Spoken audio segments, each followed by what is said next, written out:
not easy. Eli, Eli, lama sabachthani. What's that mean?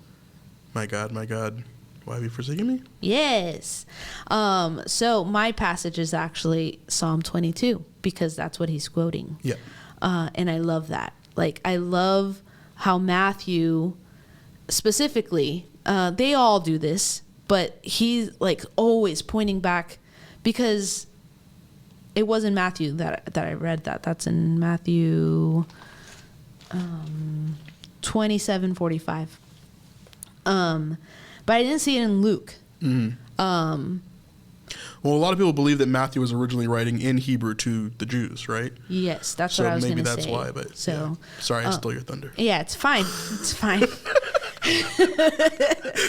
So Matthew is a Jew writing to Jews. Okay. And I feel like that's why he's doing most of that, because he's pointing back to specific things. So Psalm 22 says, my God, why have you forsaken me? Why are you so far from saving me from the words of my groaning? Oh my God, I cry by day, but you do not answer, and by night, but I find no rest. Yet you are holy, enthroned on the praises of Israel. In you our fathers trusted. They trusted and you delivered them. To you they cried and were rescued. In you they trusted and were not put to shame. But I am a worm and not a man, scorned by mankind, despised by the people. All who see me mock me. They make mouths at me. They wag their heads. He trusts in the Lord. Let him deliver him. Let him rescue him, for he delights in him. And if you read all of 22, I can't read all of 22. It's just, it's almost exactly what's happening. Yeah. You know what I mean? Yeah. And it's a Psalm of David. Right. So I don't know the answer to this, but is this like a prophecy, or is this something that David was going through, or like what is? Yeah, I mean, it's obviously something David was going through, right? Maybe Bathsheba time, maybe losing his son at that point. There could be other moments when that's coming up for him. Yeah.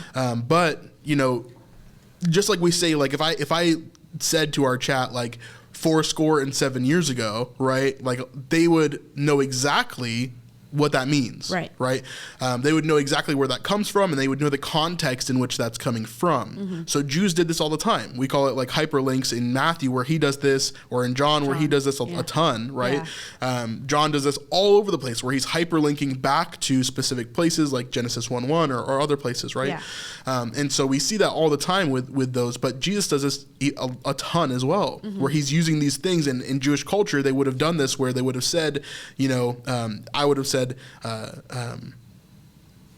in the beginning was the Word, and you know exactly what I'm talking about, where that passage is, right, in John. So like for Jesus, he's saying the beginning of this passage, and then that is to point people back to the rest of the passage. Right. So a lot of people will read this and they'll say exactly what you're saying, right, which is like, my God, why have you forsaken me? And it's like, that's what they understand. And they're like, oh, Jesus is like mad at God. He's like yelling at him, right? But in actuality, like you're saying here, like it points to way more than that. Right. It points to almost back to the Garden of Gethsemane for me, right? Where he's like, God, please take this cup from me, but... right? Like if we just read that first portion, we're like, oh, Jesus, like he's mad at God. He doesn't want to take this cup. Like he's belligerent. He's not wanting to be a part of what God has planned for him, right? But then we read the next portion of it, and it's like, no, but your will be done, right? And so in this, it's the same exact feeling for me of what Jesus is trying to communicate. It's like, God, why have you forsaken me? All these horrible things are happening. I'm seeing these people dying, and I'm seeing them walk away from you. However, you are holy. Right. However, you are good. However, I know that your plan is coming to fruition, right? And even in this moment when I'm feeling utmost pain and I'm about to die, I know that your plan is still going to come through. I know that you still have a moment for these people, right?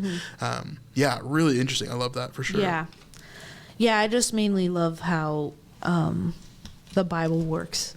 You know what I mean? Like I love that. Everything has a purpose. Everything God said has a purpose and a reason, and it points to things, and everything in this word is interconnected, you know what I mean? So I love that about that.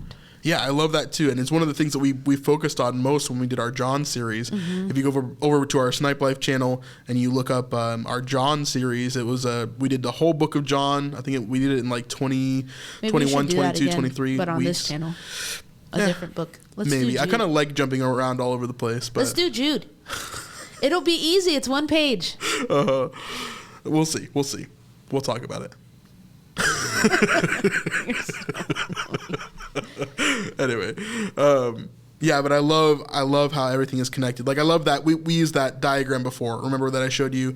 That's like all the cross references between Old Testament and New Testament, and from Revelation to Genesis. Like it's an amazing. Like nobody could ever plan out a book that does this. You know, and it's not just the New Testament referencing the Old Testament. It's also the Old Testament referencing the New Testament, and Genesis referencing Revelation. Like, there are so many of these moments that just correlate all over the place. Something that no human could ever put together. You know, there wouldn't be enough time for you to plan it in your lifetime. You know, and so just seeing God's majesty through that, I think, is so amazing. And this is another example of that, where David wrote this, you know, hundreds and hundreds and hundreds of years before. And now Christ is using it as the new David, as the new Adam, right? As the new king coming in and again, referencing all of that through what he's saying there. Super, super, super cool. If you want to check out this full episode, you can do that on patreon.com/thesnipelife. This is the best way to help us to support what we're doing here on the Better Not Easy channel. Thank you very much. Just remember that following Jesus is better not easy.